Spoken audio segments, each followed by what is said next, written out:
यो चाहिँ बोधिचित्तको बिरुवा हो। यसलाई बोधिचित्त, बोधिमाला हैन, बौद्ध चित्र पनि भन्छन्। यो आफ्नो भाषा अनुसार यो फरक फरक नामले चिनिने गर्दछ।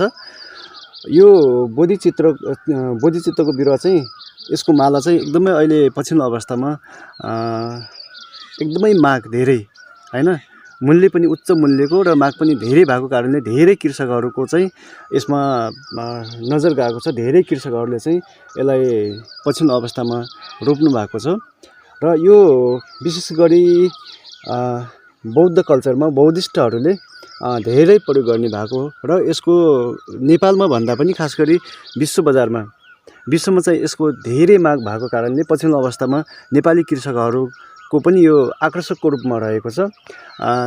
त्यसैले यसको विस्तृत जानकारीको लागि चाहिँ युट्युबमा फुल भिडियो छ, त्यो पनि हेर्नुहोला। र तपाईहरुले पछिल्लो अवस्थामा एकदमै धेरै माग भएको कारणले थोरै लगानीमा र नराम्रो जग्गा भनौँ न, यो खेर गइरहेको अलि राम्रै जग्गा पनि भिर पाखो हुन्छ नि, त्यस्तो किसिमको जग्गामा पनि सजिलै उत्पादन गर्न सकिने, सजिलै लगाउन सकिने भएको कारणले तपाईहरुले पनि यसको बारेमा जानकारी लिनुहोला र आफ्नो खेर गइरहेको काल्नाहरू हुन्छ, भिरहरू हुन्छ हैन, अलि जस अनुत्पादक जग्गाहरू हुन्छ, त्यस्तो जग्गाहरूमा चाहिँ तपाईहरुले लगाउन सक्नुहुन्छ। यो चाहिँ बोधिचित्त, यसको बिरुवा चाहिँ अहिले 1 वर्षको भएको छैन, यो 8-9 महिनाको बिरुवा भयो। यो चाहिँ लगाएको 3 देखि 4 वर्षमा फल्न सुरु गर्दछ। यसको पुरा भिडियो चाहिँ युट्युबमा छ, त्यहाँ गएर पनि हेर्न सक्नुहुन्छ।